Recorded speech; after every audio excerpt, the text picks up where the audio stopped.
Haqiqiy non kabob aynan shunaqa bo'ladi. Ishontirib aytamanki, bunaqasini hali yemagansiz. Videoning oxirida bitta spetsiyani aytib o'taman. Ham mazali, ham shifoli bo'ladi. Puxdek oppoq va yumshoq chiqadigan xamir qoramiz. Suv, sut, tuz, shakar, dro'ja, un solamiz va xamirimiz bir ozgina yopishqoq bo'lganda yog' solib xamirni qorib olamiz.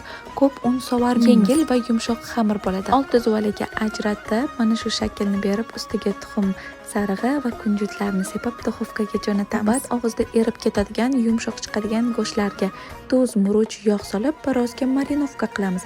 Hech qanaqa soyalasiz, o'zini suviga maza qilib pishadi. Bir dona piyoz, suv, lavroviy list, yirik murch qaynatib qo'yamiz 4-5 soatga va tayyor. Nonimiz orasiga go'sht, tomatli sous, piyoz va boshida aytgan spetsiya. Har bir taomni tayyorlatganingizda zikrlar bilan tayyorlang. Va Allohning 99 ta ismini ham ayting. Tayyorlagan taomingiz ham mazali, ham shifoli bo'ladi.